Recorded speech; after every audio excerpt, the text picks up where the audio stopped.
Do you want to know the key to a dynamic change? Well, Nelson Mandela said the greatest glory in living lies not in never failing, but in rising every time we fall.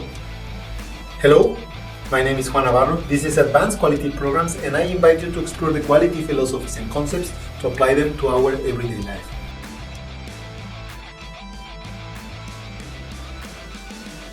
In today's fast-evolving business landscape, the alignment of our strategy with a culture that is both dynamic and adaptable is paramount.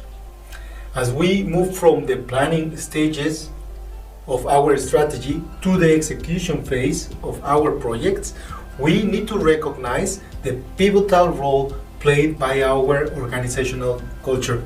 So today, we need to explore some steps, strategies, and insights that can facilitate a seamless transition to our new organizational culture that fosters a shared commitment and adeptly managed resistance.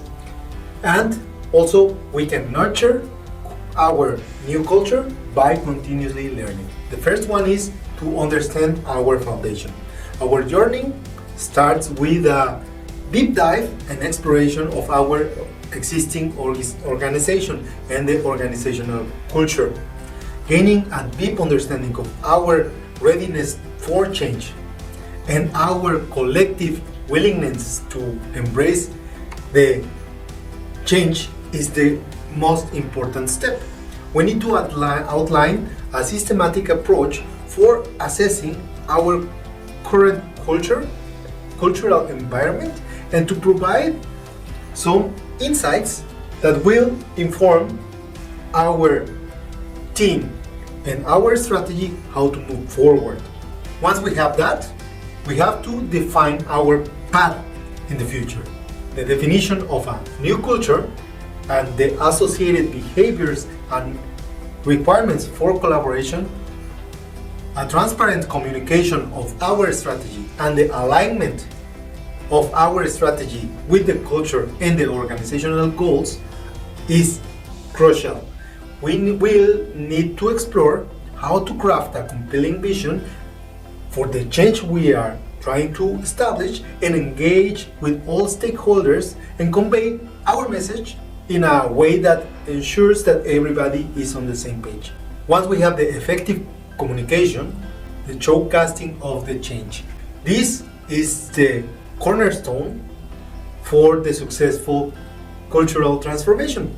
We need to examine our strategies for seamlessly integrating our new culture and our new behavior into different communication channels, emphasizing the significance of leading by example.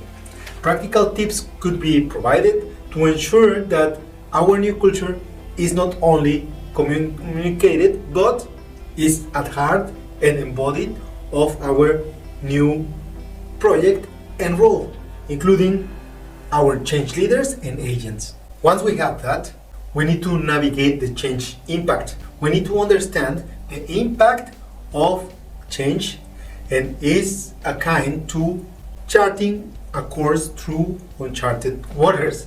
We will introduce some changes and evaluate the impact with a tool to highlight the significance in some categorizing areas and formulating the implementation of strategies.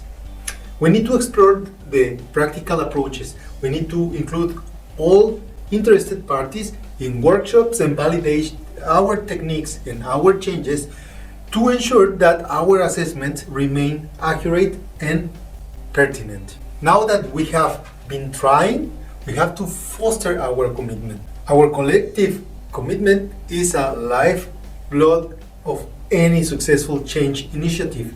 We need to introduce the commitment curve model, offering insights to the evolution of commitment levels over the time. The model will provide us a practical method such as surveys or direct communication and the use of changing prototypes to gauge our commitment and effectively address any concerns that may arise. So now that we tried and prototyped our change, we need to introduce changes managing resistance with empathy. Resistance to change is natural and is a natural response and often provides valuable feedback. We need to underscore the importance of acknowledging resistance and improve our communications with those that are not really willing to change. Fostering an open dialogue will encourage the active involvement. By embracing this resistance, we can actively involve all individuals that are critical to the change. And now we can transform these challenges into opportunities for growth. Transitioning to a new ways of working needs a careful planning and alignment. We need to outline the strategies and the steps for harmonizing our internal processes. Gathering this information, fostering alignment in a cultural and behavioral aspects will strengthen our support mechanisms and address the workplace health and safety concerns. By ensuring this, every facet is truthfully considered and we can create an environment that conduct the introduction of changes. Now we are ready and we can adapt to new conditions.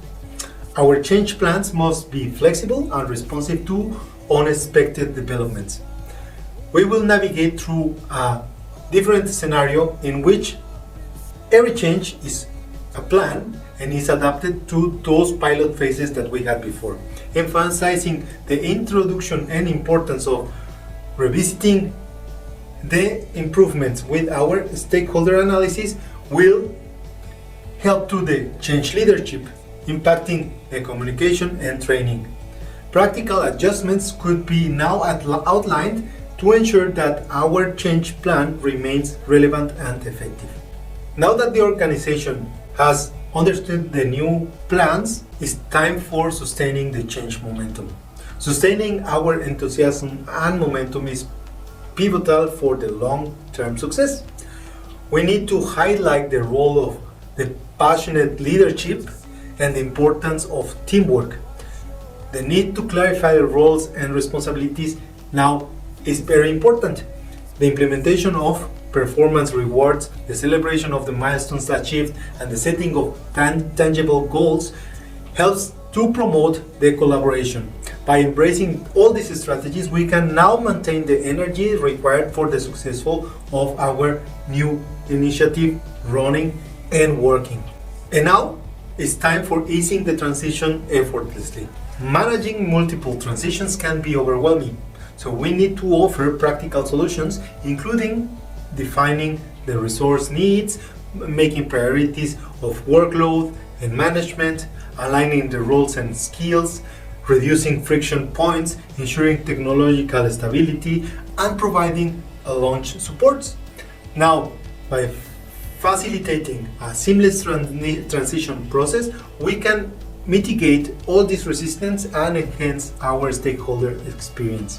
How we do it? Fostering continuous learning and improvement conditions. Change is an ongoing process, and nurturing a growth mindset is the key to embracing it. We need to explore ways to encourage our problem-solving community and underscore the role of leadership in fostering continuous learning. We need to advocate the celebration of achievements, and we need to cultivate a culture of continuous learning and improvement. We can adapt to evolving challenges and thrive in our dynamic environment. By cultivating a dynamic organizational culture, we not only live a concept, we have a shared journey. Through practical strategies in real-life examples, we get an empathetic approach. These strategies equips every one of us with the tools to navigate change and successfully cultivate a resilient and dynamic organizational culture.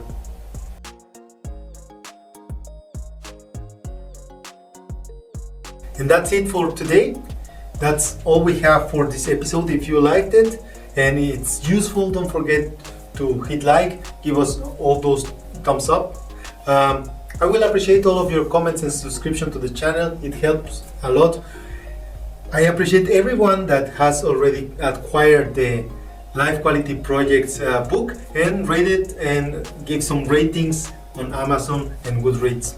I leave you with a quote from Socrates. The secret of change is to focus all your energy not in fighting the old, but on building together.